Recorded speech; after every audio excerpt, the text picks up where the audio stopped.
Hello, everyone. Before we start, hit that like button and subscribe. Drop a comment with where you are watching from and what time it is for you. That's how YouTube keeps sending you stories like this. And now, let's get into it. I rented a small, cheap townhouse on the outskirts of Scarborough, mostly because it was affordable and close enough to my work. The building was old, with peeling paint on the front door and a faint smell of damp that clung to the hallway. The floors creaked with every step, and the walls were thin enough that I could hear the neighbors moving around or flushing toilets. I didn't mind too much. It was cheap, and I wasn't planning to stay long. From the moment I moved in, I noticed the basement. The stairs leading down were narrow and steep, the kind that made you hold onto the railing for balance. At the bottom, there was a small storage room with a heavy metal door and a rusty lock. The landlord specifically told me not to use it. He didn't explain why, just said it was off limits. I assumed it held old pipes, maybe some electrical equipment, or remnants of previous tenants. I didn't think much of it and didn't bother with it. Winter had set in hard, and the nights were long and cold. I would come home late from work, usually after dark, and the house felt colder than the weather outside. I kept the heat on, but the basement always seemed untouched by warmth. The air was damp and carried a faint metallic smell, the kind you notice when a place hasn't been used in years. One night, I woke up around 2 a.m. The house was quiet as usual, but there was something different. A faint tapping sound came from the basement, slow and deliberate. At first, I thought it might be the pipes, settling or freezing in the cold, but the rhythm was too intentional, too precise. It wasn't random creaking or dripping water. The tapping kept repeating, with a pause between each strike, almost like someone was counting or tapping lightly with a finger. I stayed in bed, my heart pounding, listening. The tapping came from the direction of that small storage room. I told myself it was nothing. Maybe a rat, maybe some piece of old equipment shaking in the pipes. Still, the rational side of me didn't stop the fear that grew with every tap. After a few minutes, curiosity mixed with fear became unbearable. I grabbed my phone for light and slowly made my way to the basement door. The stairs groaned under my weight, each step louder than it should have been. My hand shook as I pressed the flashlight on. The beam cut through the darkness of the basement, illuminating the old shelves stacked with dusty boxes and some old furniture pushed against the walls.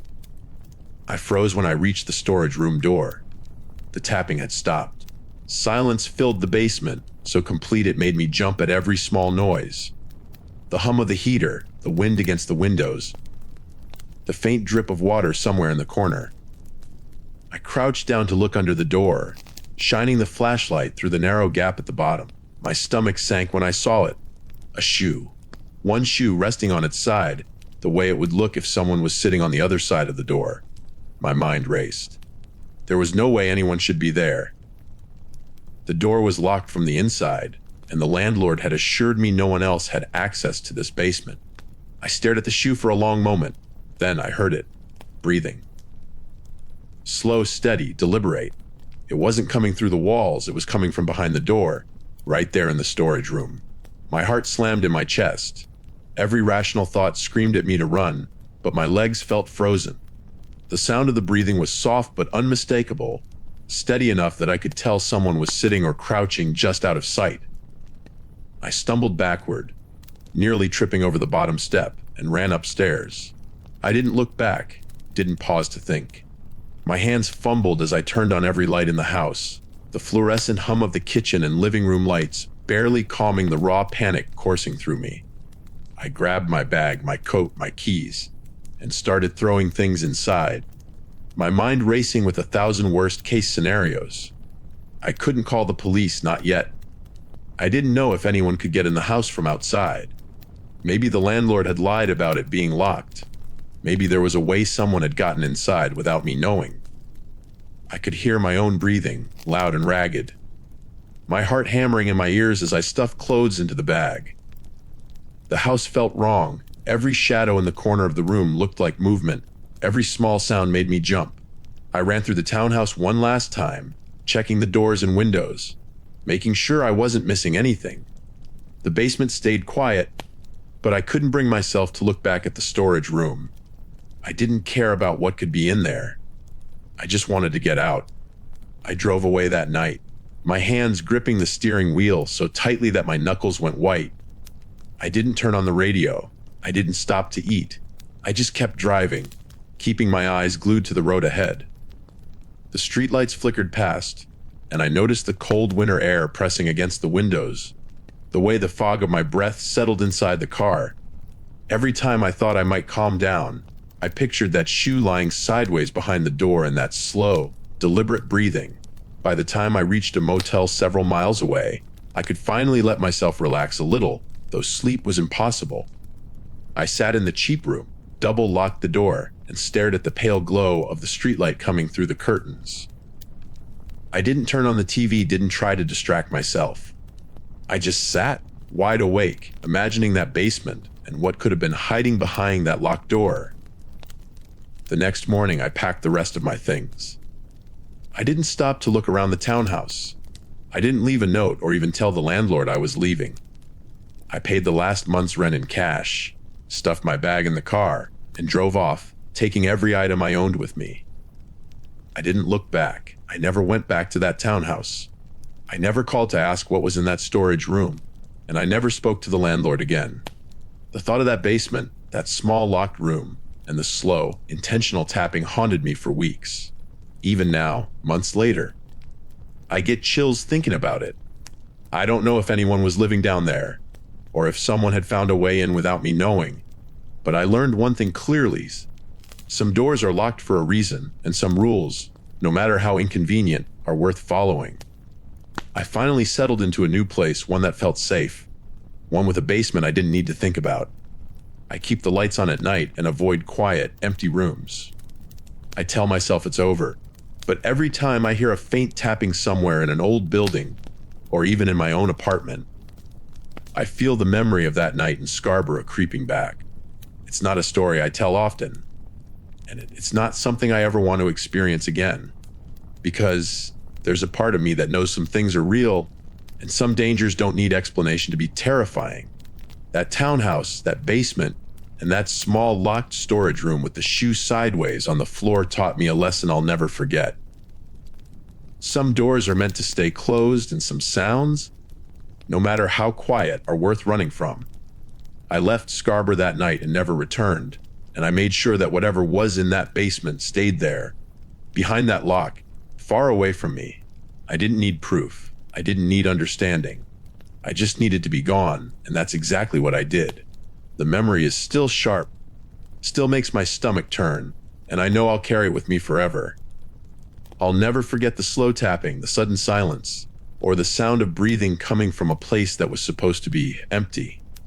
That townhouse is just a building now, but for me, it's a reminder that some fears aren't imaginary, some spaces aren't meant to be explored, and some nights, no amount of logic or explanation can make you feel safe.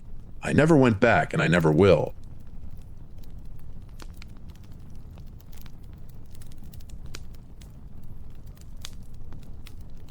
The heat wave had been relentless all week, and the power going out made the house feel like a furnace. Fans that had been spinning tirelessly fell silent, and the kitchen fridge hummed into stillness.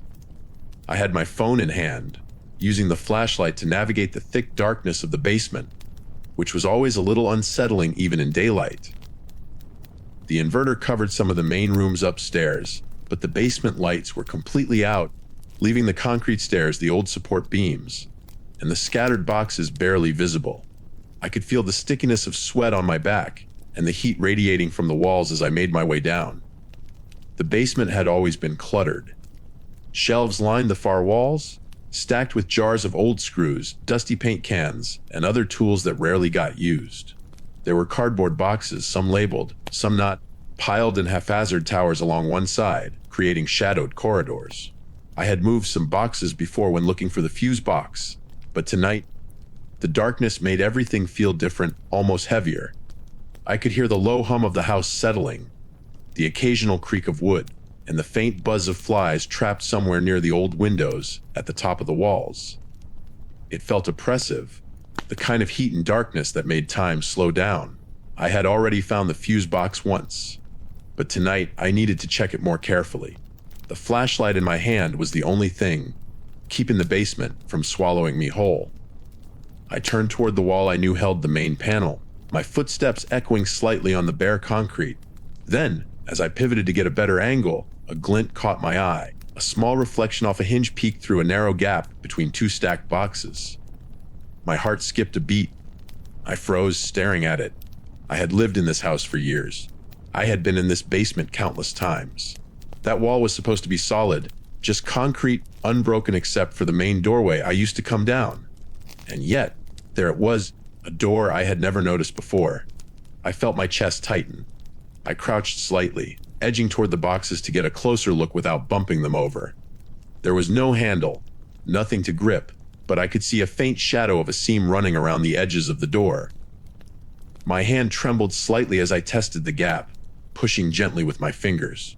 The door was stuck at first, but with a little force, I managed to pry it open just enough to slip my hand inside.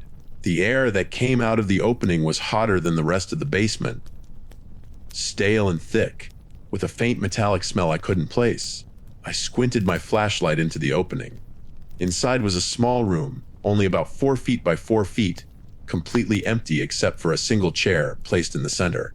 It looked like an old wooden chair, simple and unremarkable, but the drywall around it told a different story. Scratches marred the walls, uneven and frantic, like someone had tried desperately to claw their way out. The patterns weren't random. They curved and zigzagged, showing a strange, almost desperate rhythm. My skin felt cold despite the sweltering heat, and I had the sudden, sick feeling that someone had been trapped here, maybe for hours, maybe longer. I swallowed hard, feeling my throat dry. The room smelled faintly of mildew, dust, and old sweat, a smell that seemed to cling to the back of my nose. My flashlight shook slightly as I moved it around, illuminating the corners. There was nothing else in the room, no other furniture, no belongings, nothing to indicate why it existed. Just the chair and the marks on the walls. I stepped closer, my sneakers squeaking softly on the concrete floor of the basement, the sound unnaturally loud in the silence. I crouched to inspect the scratches more closely. They were deep in some places, as though someone had been pressing their fingernails hard against the drywall, and faint dust had fallen from the grooves. The chair in the middle of the room looked ordinary enough, but its placement, directly in the center, seemed deliberate, almost ritualistic. I could see small scuffs on the floor around the chair, like someone had dragged it back and forth repeatedly. There were no signs of nails or screws in the floor, no restraints, nothing else that would explain it. I couldn't make sense of it. Whoever had been here, whoever had left those marks, had left nothing behind but this empty space and the chair. I shined my flashlight across the rest of the room, looking for anything else that might explain the purpose of this space. There were no hooks, no shelves, no hidden compartments. The walls were bare except for the scratches. I moved toward the doorway to take a step back, and that's when I noticed the small stains near the baseboard. Dark smudges, almost like smears of dirt or rust, leading from the far corner to the chair. I bent down to examine them. They weren't fresh, but they were distinct against the pale drywall. My stomach twisted. I realized this room wasn't built for storage. It wasn't a forgotten utility closet. It was meant to hold someone, and whoever had been here had left evidence of their struggle behind. I took a deep breath, trying to steady myself. The heat in the basement pressed against my skin, but my arms and legs were suddenly cold. I forced myself to stand straight, looking around one last time, committing the details to memory: the small, square room, the lone chair in the center, the frantic scratches all around, the faint stains near the chair. I slid the door back into its frame, careful not to make a sound, and pushed the cardboard boxes back into place. The basement felt ordinary again, cluttered and dimly lit by my phone, but I couldn't shake the image of that tiny enclosed space. I climbed the stairs slowly, pausing to make sure I wasn't imagining anything.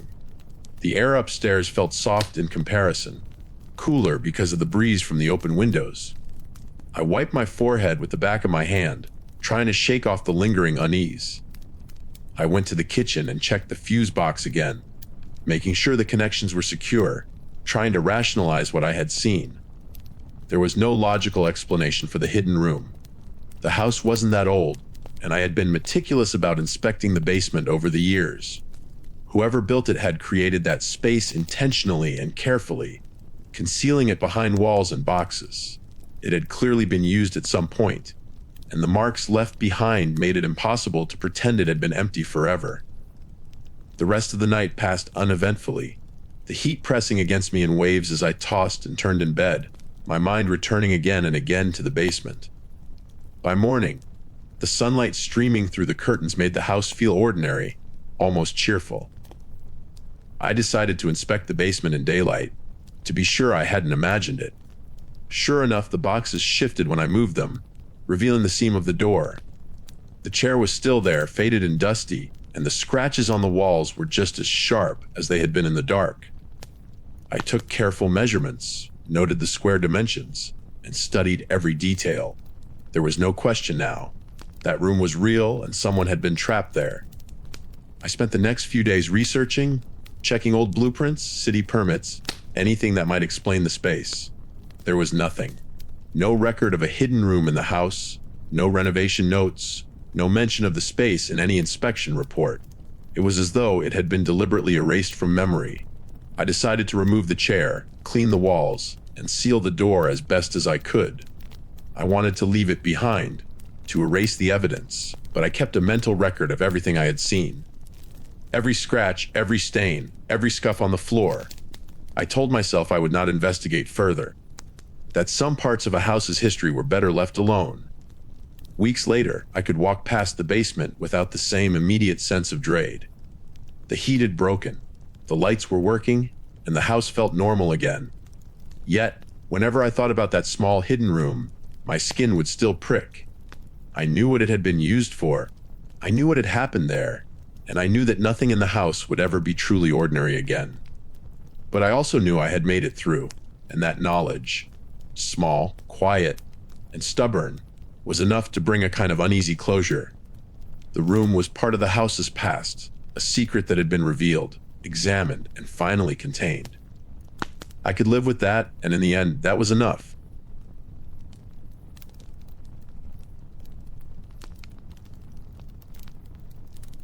I moved into the house a little over a year ago.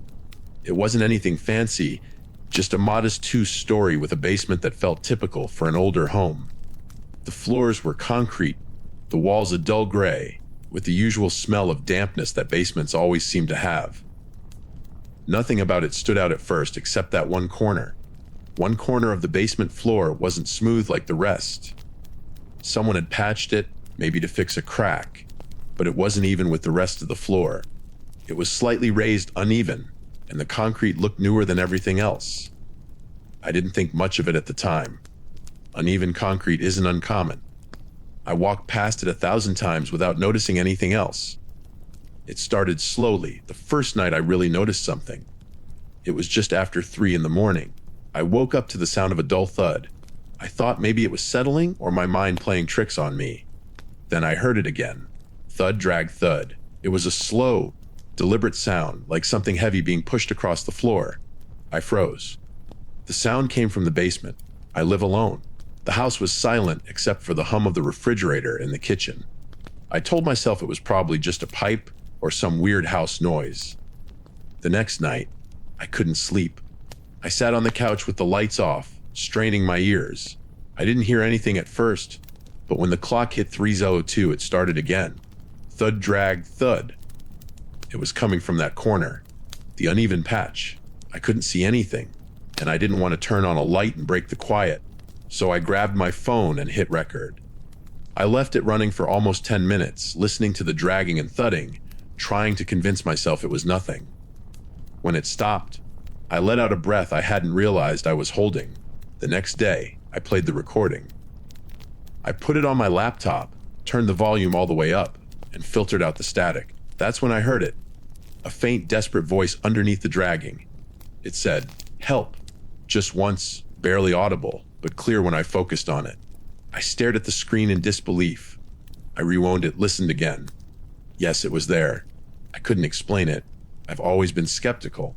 I don't believe in the supernatural. I've never been the type to imagine things. I know what I heard. I called the police. I explained everything, the thudding, the dragging, the voice. They sent 2 officers. They brought tools to scan the floor. They tapped the concrete, measured everything, checked for holes or hidden spaces. They found nothing. The floor was solid. The patch was just an old repair, nothing hollow underneath. They even sent someone to check the foundation from outside. No hidden crawl space, no hollow cavities. The officers looked at me like I was wasting their time, but I wasn't imagining it. I knew what I heard. After that, I started sleeping with earplugs. It helped at first. I didn't hear the sound every night, but it came back unpredictably. Always after 3. Sometimes it would be just a single thud, sometimes the full drag sequence. Every time, I would wake up in a panic, heart pounding. I never stayed to watch it happen again. I'd pull the blankets over my head and wait until it stopped. I tried everything. I brought in a professional sound engineer to record the basement. I left cameras running. Nothing showed movement. Nothing moved on the cameras. Yet, when I played the audio, there was always something. The thud, the drag faint under it, barely there. The voice saying, "Help." Sometimes I thought maybe it was a prank, like someone was hiding somewhere and recording me. But the house is isolated, the basement is locked. There's no way anyone could have been in there, and the voice wasn't distorted. It sounded human. Weak, tired, scared. Eventually, I started spending less time in the house.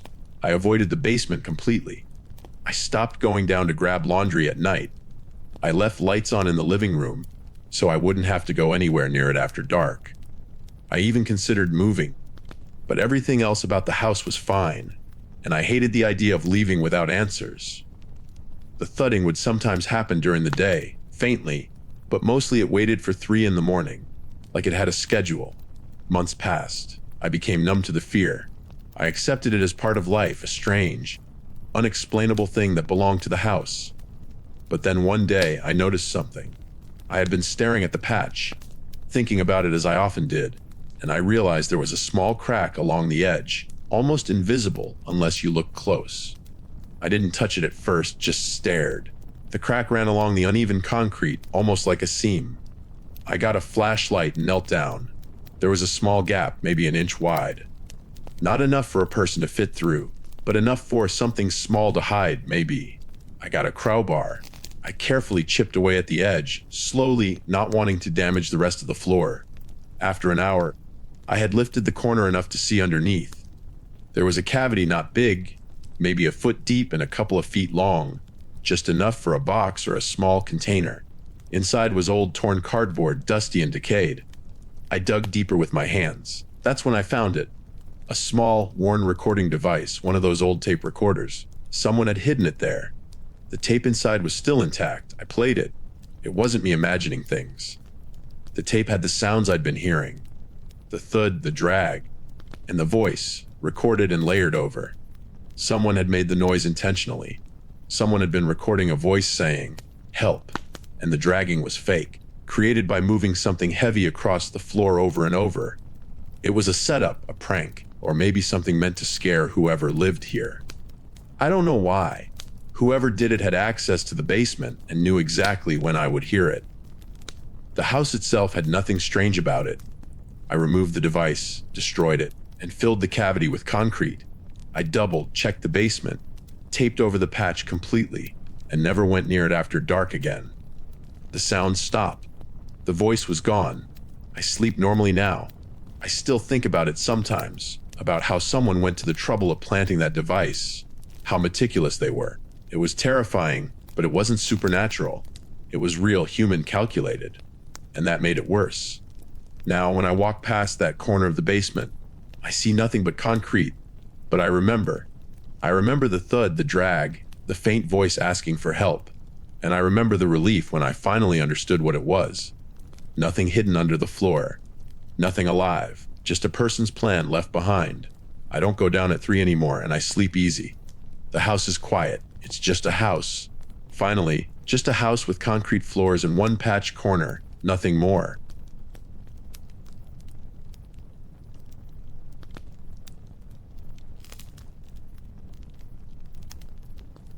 I had always disliked the basement in my townhouse.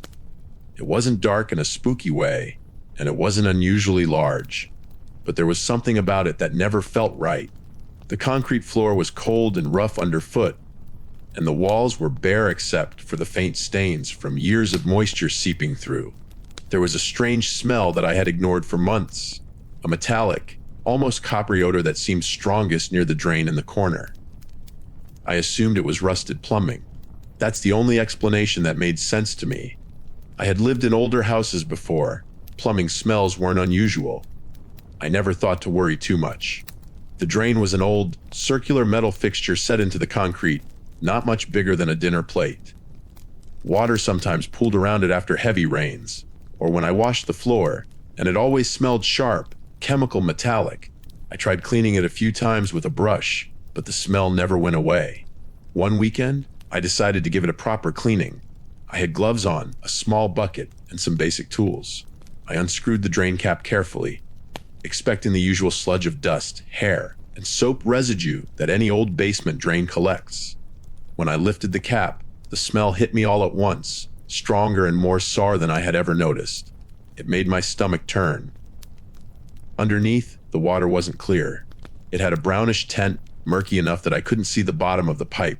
My first instinct was to reach in with my hand, but I quickly stopped myself. I grabbed a pair of pliers from my toolbox instead, trying to fish out whatever was causing the obstruction. That's when I felt it. A soft, soggy mass wedged tightly into the drain. I pulled it out slowly, my stomach knotting tighter with every inch. When it finally came free, I froze. It was a small t-shirt the size of a child. It was drenched stiff with something in the water, clinging to itself in a way that made it impossible to ignore what it had been sitting in. I dropped it immediately, almost gagging. The water underneath the shirt was more brown than I had expected, streaked with darker patches that caught the dim basement light. My hands shook. I wanted to step back, but I couldn't. The sight was wrong in every sense. And I felt a weight pressing on my chest that had nothing to do with the physical effort of pulling the shirt out. I called emergency services, trying to keep my voice calm, explaining what I found in the drain. When they arrived, the officers and responders treated it like a plumbing complaint. They checked the drain, looked at the pipes, and ran some basic tests on the water, but nobody could explain the shirt or the discoloration. They kept asking if I had any children, if anyone had access to the basement, and if there were pets. Every answer I gave was negative. They seemed more puzzled than concerned, and after a while, they left, leaving me alone in the basement with the smell still lingering in the corners. For the next few days, I couldn't stop thinking about it. I cleaned the basement thoroughly, bleach in every corner, and even tried some industrial cleaners on the drain. The metallic smell didn't go away completely, though. It hovered in the air, faint but persistent. I checked the pipes, tapping and listening for anything unusual. There was no blockage, nothing that could explain the brown water. I even called a private plumber to take a second look. He was careful, professional, but he shrugged after an hour, saying the plumbing seemed normal. He couldn't explain the t-shirt either. I tried to push it out of my mind, but every time I went down to the basement, I felt uneasy. The air seemed heavier, the corners darker than they should have been. I would sometimes catch a glint of something in the drain and jump, thinking it was the shirt again, though it was always just reflections on the metal. I avoided touching the drain. I started covering it with a small plastic grate just to keep it out of sight, and I made myself stop thinking about the water. Weeks later, I started noticing small changes in the basement. Nothing obvious at first, just little things. A faint wet spot near the drain. The smell slightly stronger at times, like it was surfacing in the air even when everything seemed dry. I checked the water again, letting it run into the drain, and it seemed clear. Still, I couldn't shake the feeling that something about that t-shirt had marked the place. I started keeping my tools and cleaning supplies upstairs, trying not to go down more than necessary. I eventually called a professional cleaner to come and sanitize the basement. Someone with industrial equipment. They brought fans, heavy-duty chemicals, and large brushes. They scrubbed every inch of concrete, every wall, even the corners of the ceiling. They cleaned the drain thoroughly, removed all the pipes they could access, and ran chemicals down to make sure there was no bacterial growth. The smell diminished after their work, though it never went completely away. I still noticed it sometimes when the air was damp, or when the heat hit the concrete floor. It was like a faint shadow of that first metallic smell. After that, life slowly returned to normal. I started using the basement again for storage, though I kept it minimal, nothing touching the drain. I couldn't explain what had happened, and I realized nobody could. There were no missing persons reports that connected, no evidence of anything beyond an old, forgotten t-shirt flushed down some old pipes. It was terrifying because it was entirely plausible. Something had ended up in that drain for reasons I would never know. A mistake, an accident, or something far worse. It didn't matter. I couldn't change it. The basement never felt welcoming, but it no longer made me anxious every time I went down. I accepted that some things were beyond explanation. I made sure the drain was sealed and added a trap cover to prevent anything else from going down. I also installed a small sensor that could detect moisture and unusual odors, giving me some control over the unknown elements. Over time, I realized the basement wasn't dangerous because of anything supernatural. The danger, the fear, had been entirely human. Whatever had placed that t-shirt there had created a trace that I stumbled upon. The reality of it, the fact that the water and the fabric existed without explanation, was enough. I couldn't investigate further. I couldn't find closure, but I could protect myself. I kept my distance from the drain. I kept my basement clean, and I never left anything unattended near it. Eventually, the house felt like mine again. The metallic smell faded to almost nothing. The concrete floor was scrubbed clean, and the drain was sealed. I learned that fear could live in ordinary places, and that sometimes the scariest things are not obvious. They are silent, subtle, lingering in the corners of a basement, in the smell of water, in the small details that the human eye can almost miss. The experience left a mark on me, but it didn't control me. I reclaimed the space, and while I would never forget that t-shirt, I understood that life sometimes gives you mysteries you cannot solve, and the only thing you can do is respond sensibly, carefully, and move on. The basement, once a source of dread, became just a basement again. The floor was swept, boxes neatly stacked, and the air finally felt normal. I never touched that drain cap without gloves again, and I never went down there alone at night. But I also never lived in fear.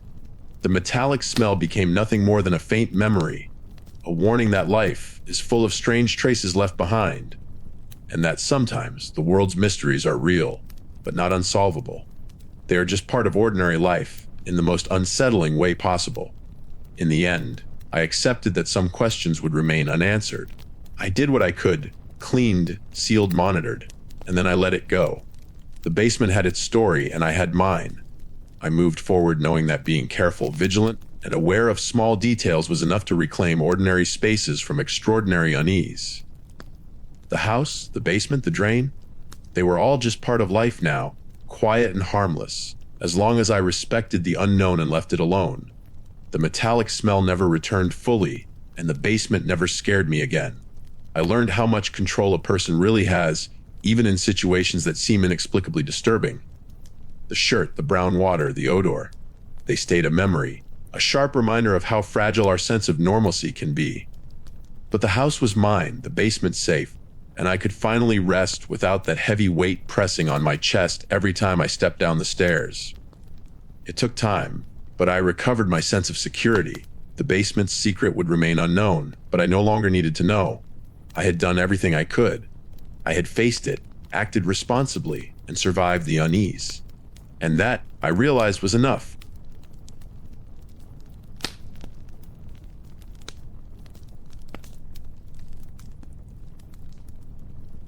It was past 1 a.m, and the house was heavy with that thick, almost oppressive stillness that only comes when everyone else is asleep. The kind of silence that makes the small sounds you usually ignore. The hum of the refrigerator, the distant creak of the heating ducts, sound enormous and deliberate. I needed some tools from the basement. The job was simple: tighten a few screws, check a leaky pipe, maybe grab the extra flashlight just in case. Normally, this wouldn't have bothered me, but I had a bad habit of putting off trips to the basement because of the broken light switch. It had been like that for months. The plastic was snapped off, jagged edges sticking out of the wall like teeth, the wires exposed and taped up in a lazy, temporary way. I had meant to fix it for weeks but never got around to it. I didn't even know why, really. Maybe the basement had always felt a little off to me, though I never had a real reason for it. I grabbed a flashlight, told myself it would be fine, and went down the narrow steps. The smell hit me immediately: damp concrete, old cardboard, faint mold, and the metallic tang of something I couldn't identify. My shoes scuffed on the cold cement, echoing in the space like a loud announcement that I was there. I had the flashlight in one hand, my other hand brushing along the wall, trying to keep steady. Then I noticed the bulb. It was on. Not full brightness, but a slow, wavering glow, like it was breathing. My heart skipped a beat. The switch was still missing. There was no way for the bulb to have turned on by itself. I froze, staring. I thought maybe someone had come home unexpectedly, someone with access to the basement, but no one was supposed to be here. My hands shook slightly as I lifted the flashlight to get a better look. The bulb flickered again, and for a split second, it felt like it was reacting to me specifically, as if it had waited for my presence to decide to light up. I moved forward slowly, unsure whether to turn back. Every instinct screamed to leave, but I needed those tools. My fingers grazed the exposed wires near the switch, and the light suddenly sputtered, brightening sharply for an instant before dying with a loud pop that made me jump back. My heart was pounding so hard I thought I might pass out. The echo of the pop lingered in the basement, bouncing off the walls and settling into the corners, where the shadows already seemed too thick. I caught my breath and forced myself to look around. The basement was exactly the same as it always had been: boxes stacked unevenly, old furniture covered in dust sheets, a scattering of tools that had been abandoned months ago. Nothing had moved, yet the memory of the flickering light made me feel like someone had been watching, like my every motion had been mirrored and noted in real time. The idea made my skin crawl. I set the flashlight on a shelf and tried to focus. The tools were in a box at the far end of the basement, under the stairs that led to a tiny crawl space I had always avoided. The light from the flashlight trembled across the walls, catching glimpses of old paint peeling, water stains, and a scattering of spider webs. Every little detail seemed sharper, more pronounced, as if the basement had been waiting for me to notice them. I picked up the box of tools slowly, each movement deliberate, my ears straining for any sound beyond the small scrape of my shoes. I was halfway back to the stairs when I heard a soft thump. Just beyond the edge of the light, my stomach sank. I froze. The sound was too slow and deliberate to be a box settling or the pipes shifting. It had a rhythm to it, like footsteps, but faint, almost cautious. I told myself it was my imagination, that I was spooked by the earlier flash of the bulb. Still, I gripped the box tighter, my knuckles white, and moved forward. Another thump followed, then a dragging noise that made my heart leap. The sound didn't continue steadily, but appeared sporadically, just enough to make me glance over my shoulder.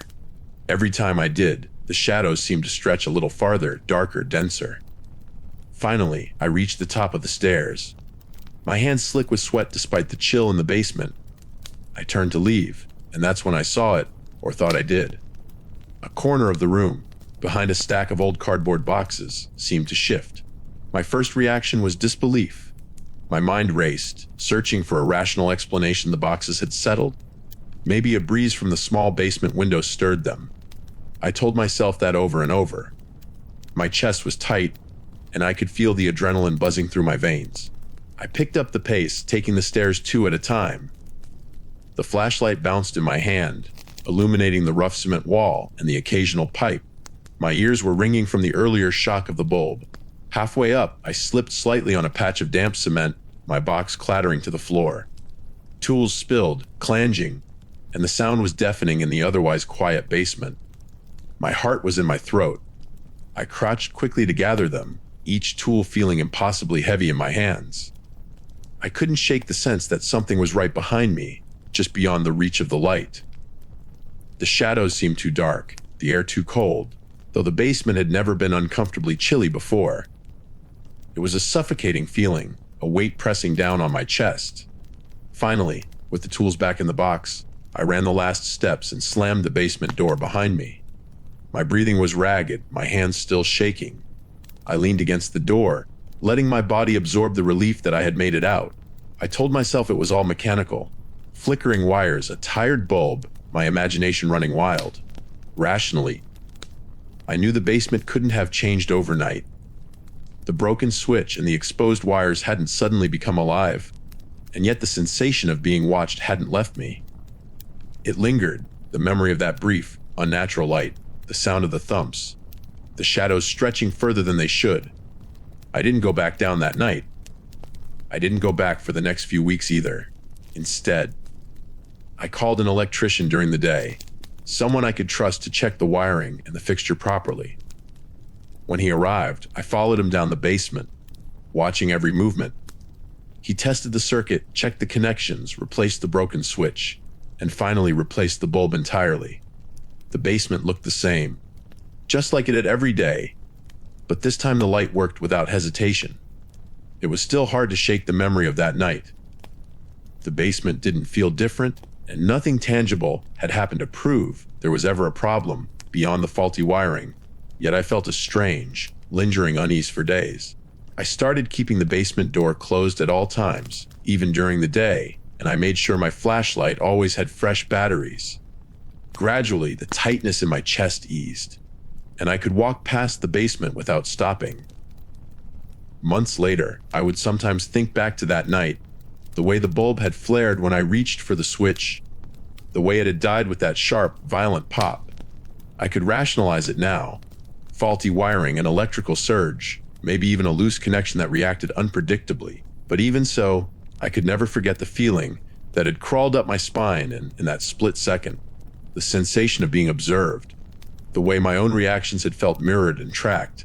It was just a basement, just wires and concrete, just shadows and light.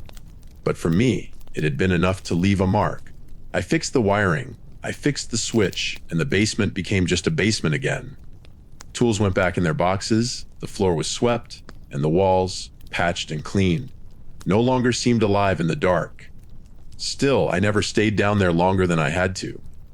Even years later, whenever I caught a glimpse of that small corner under the stairs, I felt a shiver, a memory of something that wasn't meant to be explained, and I made sure to turn on the light before I even thought about going near it. I never saw anything again, never heard any noises, and the bulb worked perfectly. The basement returned to normal. But that night, that feeling stayed with me, a quiet, unshakable reminder that sometimes even the most ordinary place can feel suddenly impossibly wrong. It was over. The basement was safe. I knew it logically, but I never forgot.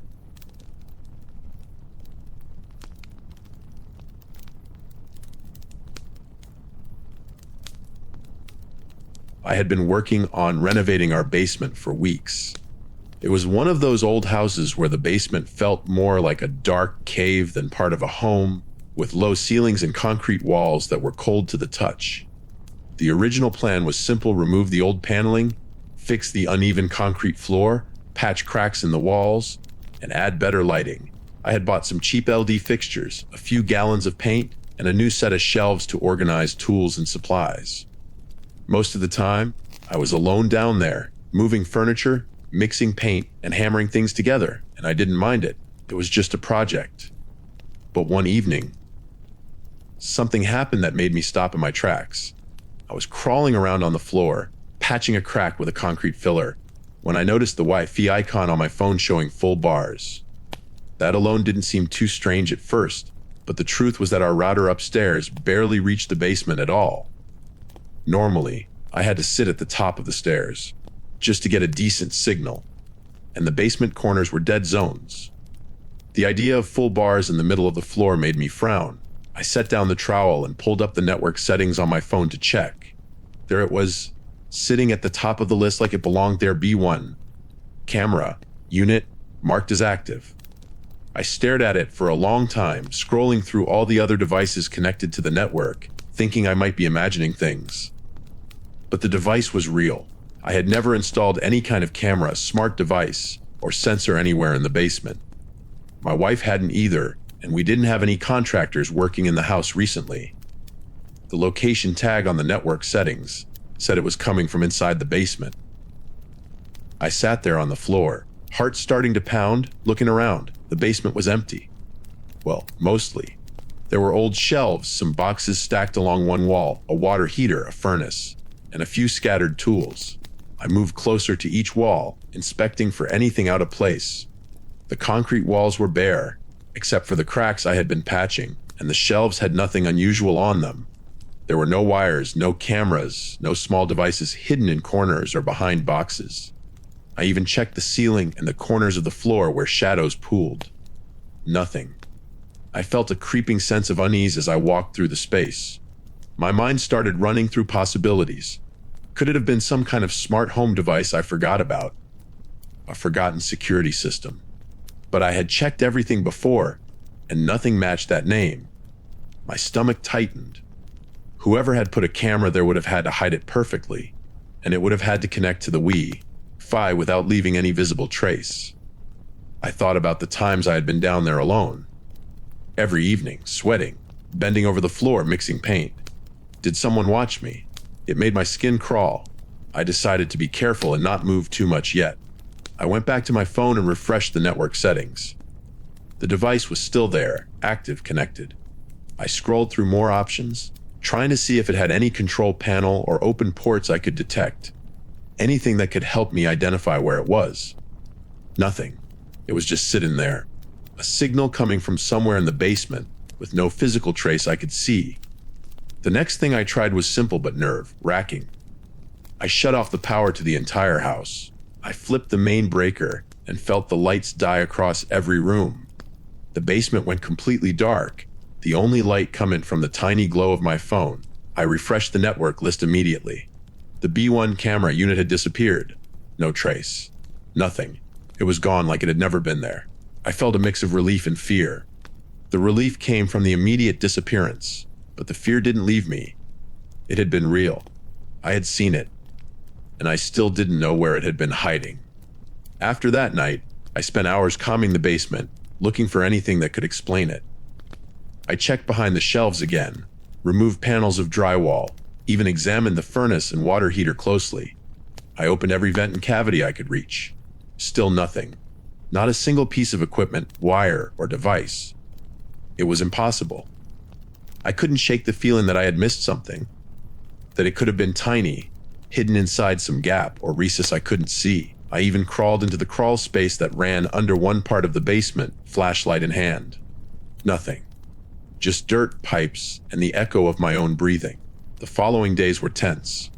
Every time I went into the basement, I felt like I was being watched. I would check my phone obsessively for Wi-Fi signals, scanning for the B1 camera unit. But it never appeared again.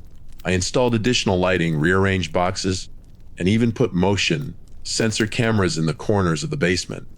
Not because I thought it was a ghost or anything supernatural, but because I wanted to know for sure if someone had secretly entered the house. The cameras never recorded any movement. There was no sign of forced entry or tampering with the network from outside.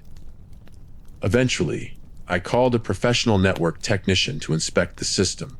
He ran a scan of the router logs, checked the settings, and looked for any unknown devices connected to the network. He found nothing. According to him, there was no evidence of a camera, no connected device by that name, no unusual traffic. He said the only explanation might have been a temporary network glitch, but even he admitted that it was extremely unlikely for a device to appear as active in the middle of the basement without leaving any trace. I started thinking about every angle. Could it have been a neighbor?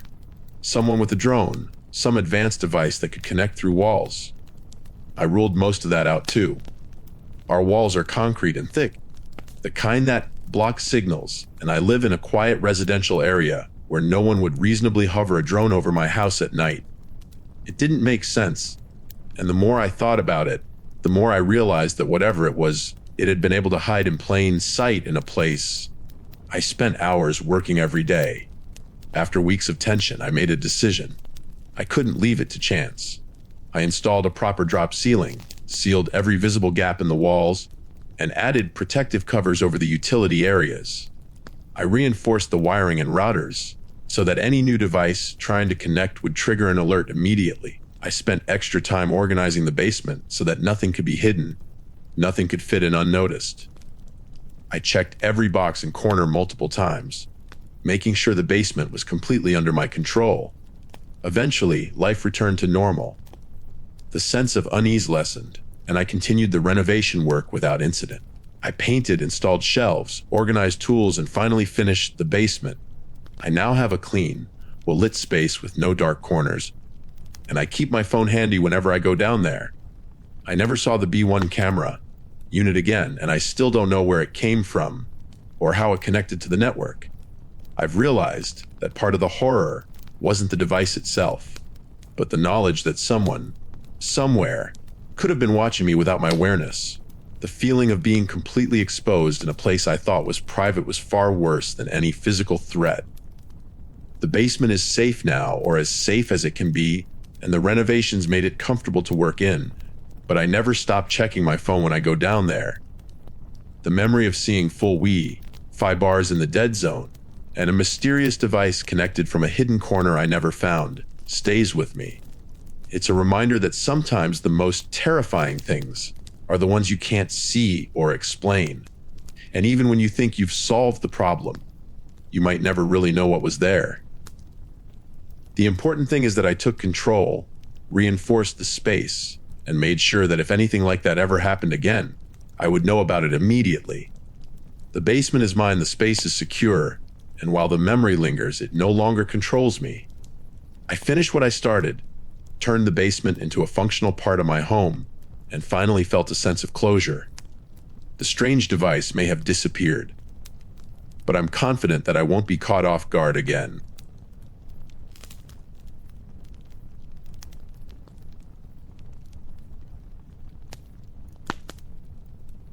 I had just moved into a small, older house that had been on the market for a while.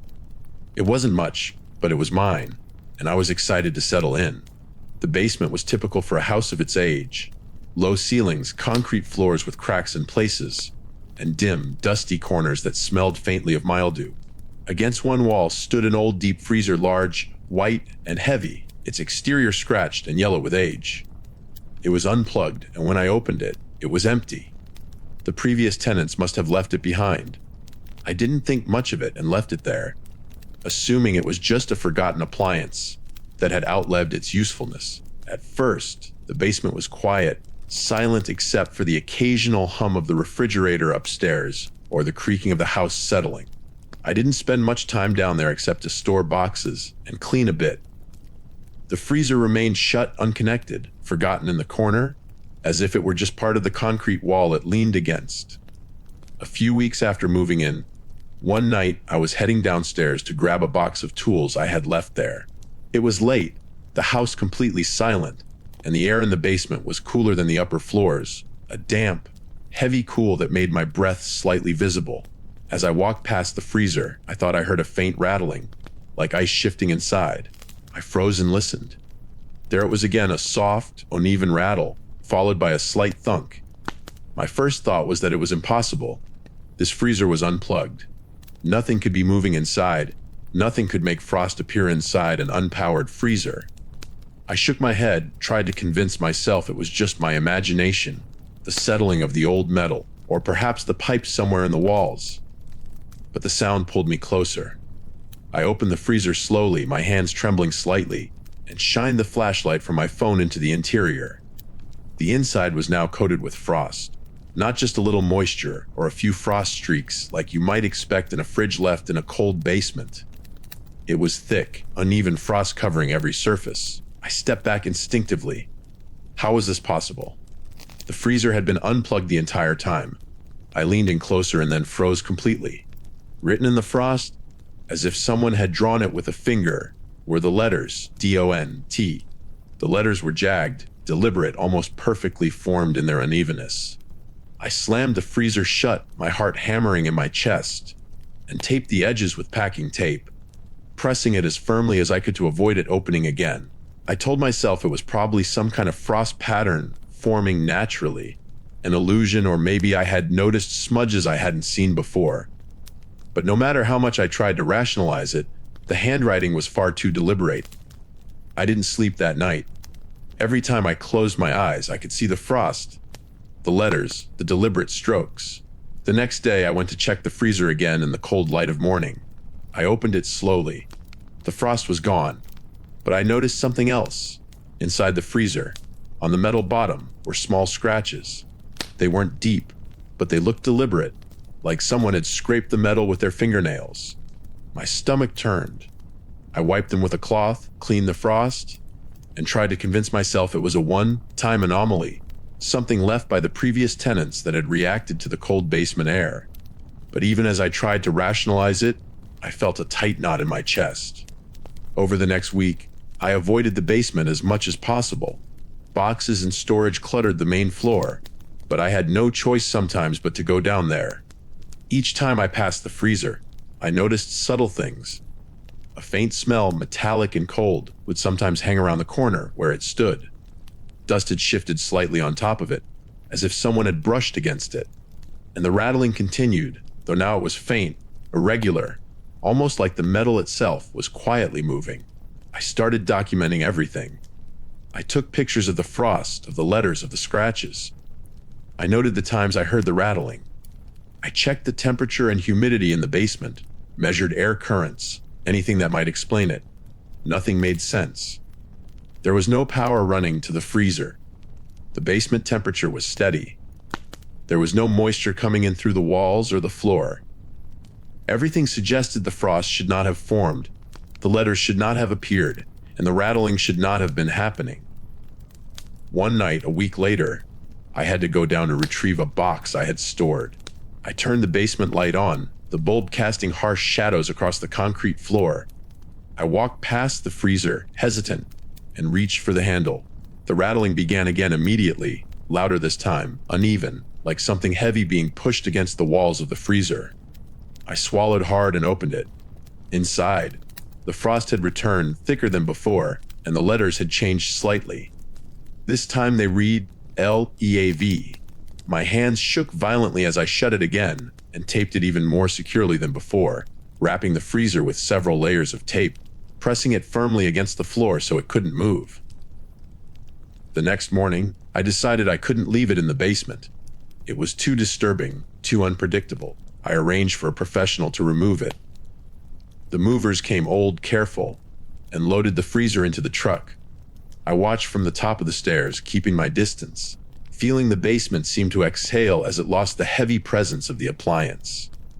Once the freezer was gone, I spent hours cleaning the area, scrubbing the floor, mopping up residual frost, and airing the basement out.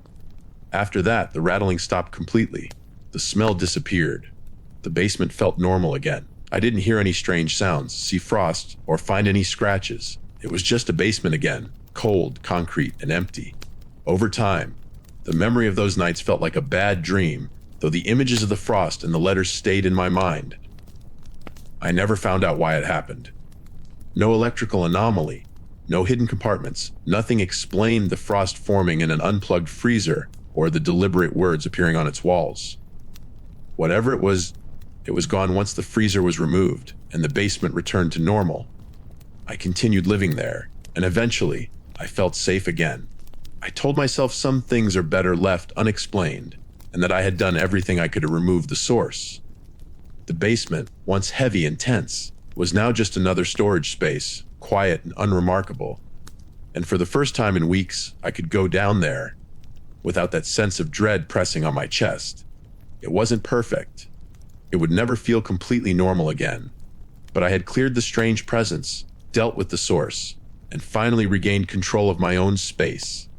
The house felt like mine again, and that alone was enough to let me sleep at night.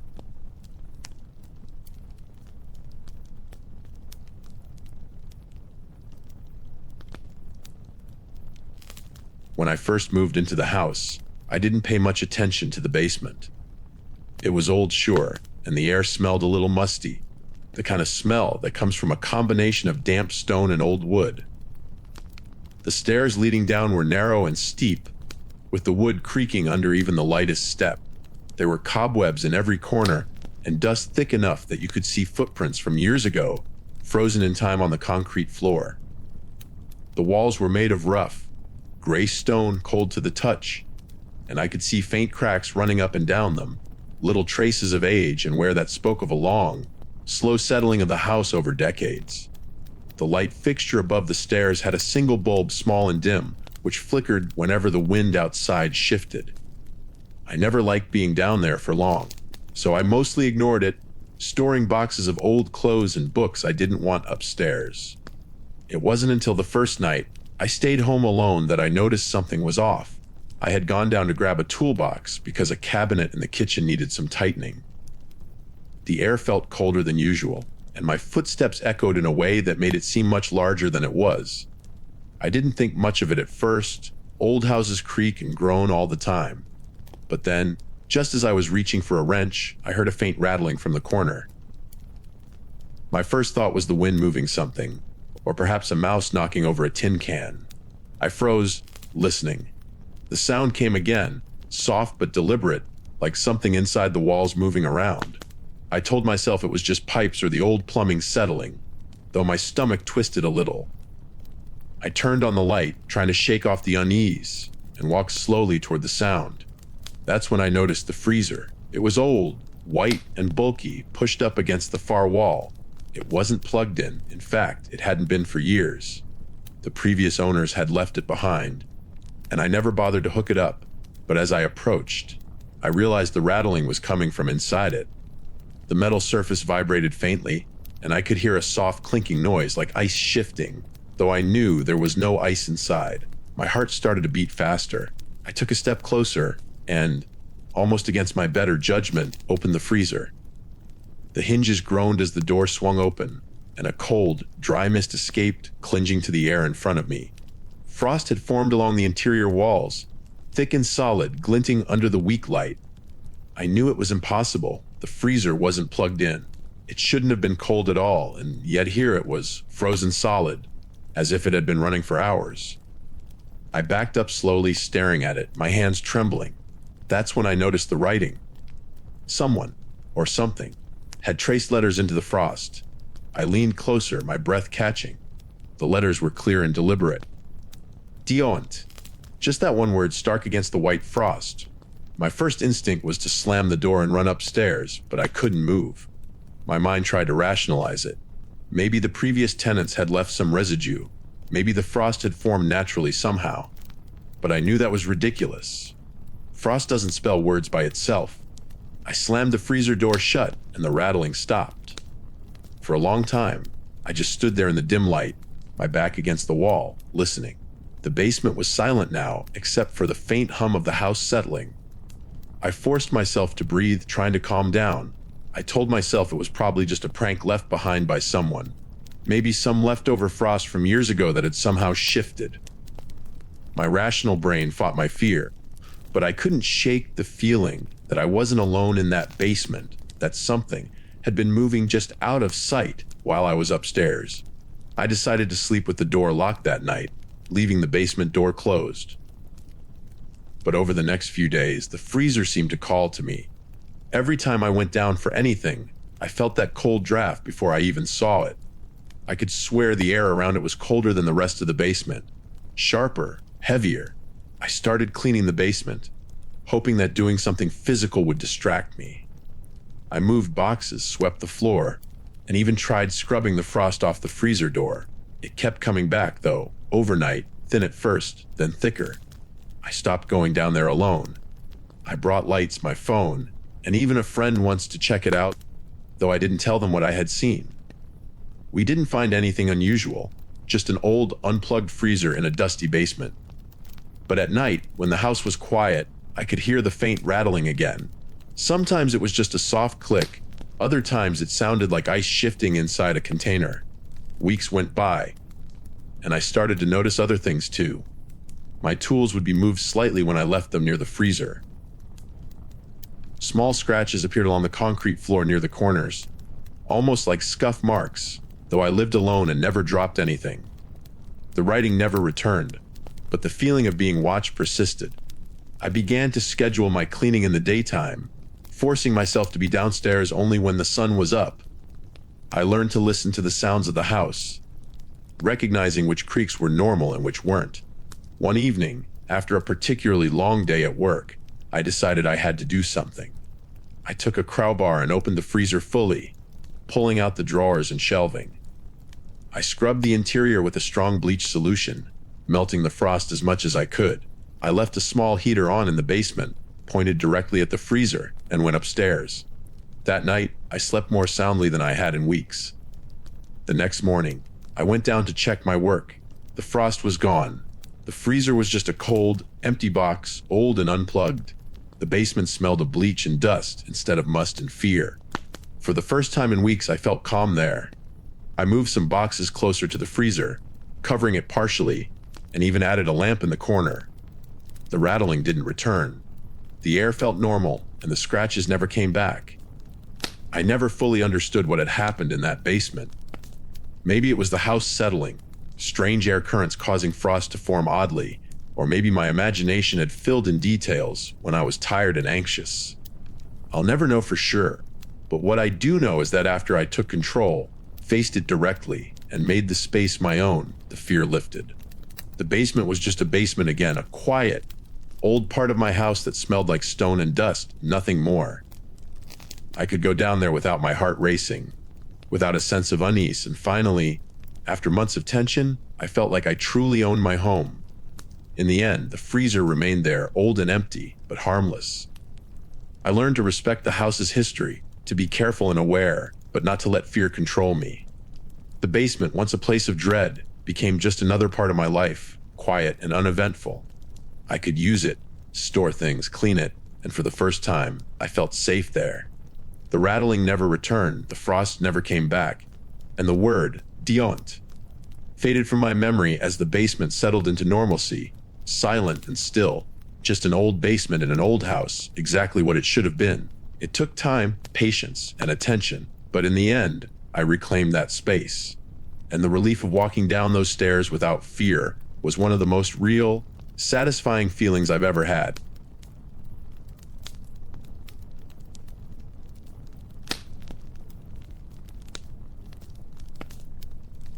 I had been living in my apartment for a few months, and until that night, the basement had always been just a place I passed by without much thought.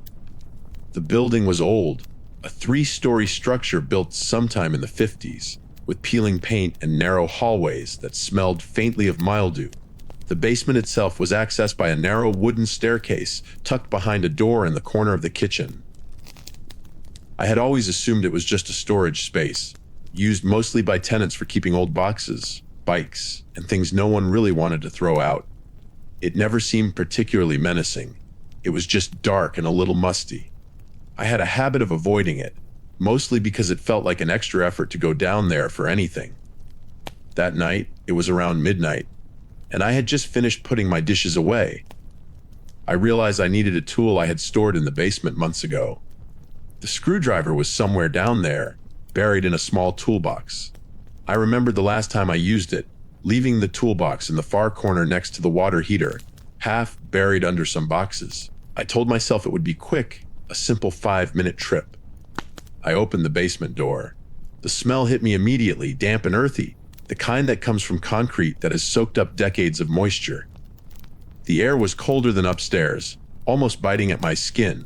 I flicked on the single bare bulb above the stairs. It buzzed faintly, flickering once before stabilizing. The light barely reached the bottom of the stairs, and the shadows stretched long across the cement floor. I climbed down slowly, my footsteps echoing sharply in the empty space. The old wooden steps creaked under my weight, and I felt a knot of tension tighten in my chest for no reason I could explain. The basement was larger than I remembered, and the corners seemed darker, almost like they swallowed the weak light from the bulb. Old shelves lined the walls, stacked with forgotten things, paint cans, dusty boxes, a pile of old newspapers yellowed with age. My toolbox was there, as I had left it, but something about the room felt different. The air seemed heavier, damp, and thick, making each breath feel slightly strained. I bent down to pick up the toolbox, and for a moment, I thought I saw a shadow move across the far wall. I froze, my fingers brushing the handle. The light flickered again, and the shadow was gone. I tried to tell myself it was just my imagination. The basement, even in daylight, always had odd shapes and corners that made shadows dance in strange ways. I stood up, gripping the toolbox, and started back toward the stairs. That's when I heard it, a low scraping sound, like something dragging across concrete. I froze again. It was coming from the far corner of the basement, the part that the light didn't fully reach. My heart began to beat faster.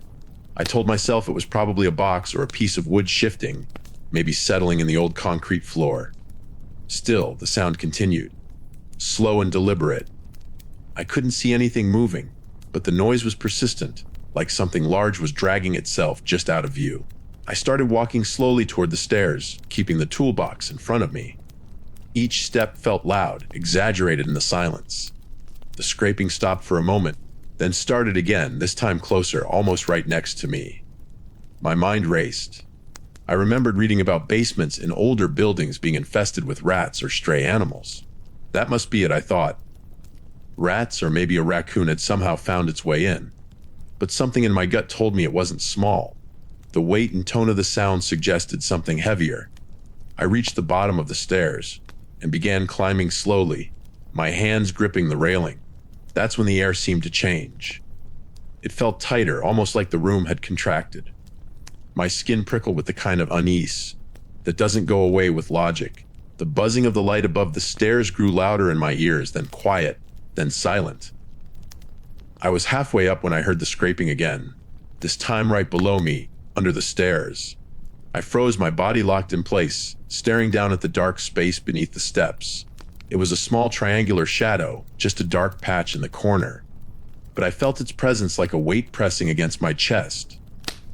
The rational part of my mind told me to leave it, to step back and turn on all the lights upstairs, maybe even call the building manager. But something inside me, maybe stubbornness or curiosity, kept me there. I slowly reached for the light switch at the top of the stairs. My fingers brushed it, but instead of flipping on, the switch felt stuck. I tugged gently, and it clicked, the bulb above flickering to life for a second before dying completely. I was plunged into darkness. The scraping sound started again, closer now, and this time I could hear what sounded like breathing. Low, uneven, almost labored. I felt my stomach drop. Every instinct screamed at me to run, but I couldn't move immediately. I told myself it had to be a human, maybe someone living in the building illegally, but I quickly dismissed that idea. The building was old, and the basement was mostly sealed. No one could get in without making a lot of noise. My rationalizations felt thin, flimsy. Whatever it was in the basement with me, and it was moving. I decided I couldn't wait. I ran up the stairs, the toolbox thumping against my leg, and flung the basement door open. The hallway was quiet, almost absurdly normal after the chaos below. My heart was hammering so hard I felt it in my throat. I leaned against the wall, trying to catch my breath. I could still hear faint echoes of the scraping, but they seemed distant, muffled. I realized I hadn't even turned on the hallway light. When I did, the normal yellow glow of the bulb felt like a shield, cutting the tension. I called the building manager the next morning and explained the situation. He came down with a flashlight and a crowbar. Together, we inspected the basement. Everything was exactly where it should be. The toolbox, the shelves, the old boxes. Nothing had moved. He even checked for animals. There were no signs, no droppings, no nests. He suggested maybe it was just the building settling, the old pipes, something shifting in the walls. I nodded, but deep down I didn't believe it. After that night, I never went down to the basement alone. I made sure lights were on, and I never stayed longer than necessary. Over time, the fear faded, replaced by a quiet wariness. I learned to respect the space in a way I hadn't before, treating it almost like a separate room, not just storage. I never heard scraping again, and eventually I stopped thinking about it entirely. The toolbox stayed where it was, the basement stayed dark and cold, and I lived my life upstairs without incident. The experience left me with a simple lesson. Some places carry a weight we can't explain, and it's safer to leave them be. Even in a completely empty basement, in a building that seemed ordinary, the air can feel heavier, shadows can look alive, and the mind will notice every tiny sound. I never needed to see anything to know the basement was different that night, and knowing that, I respected it. There was nothing supernatural, Nothing exaggerated, just an old basement alone, and the kind of fear that is entirely real. I finally understood that sometimes the most terrifying things are not what we can see, but what we know could be there. And with that understanding, I stopped being afraid. I never ignored the basement again, never went down carelessly, and never left the door open at night. The fear had a clear edge to it, and once acknowledged, it faded into caution. The basement became just a room, no longer a source of panic, and I finally felt in control of my space. That night stayed with me, a reminder that reality can be just as unsettling as any story, and being alone doesn't make a place less real, just more intense. The basement had taught me something about respect, attention, and presence, and in the end, that was a good lesson to carry.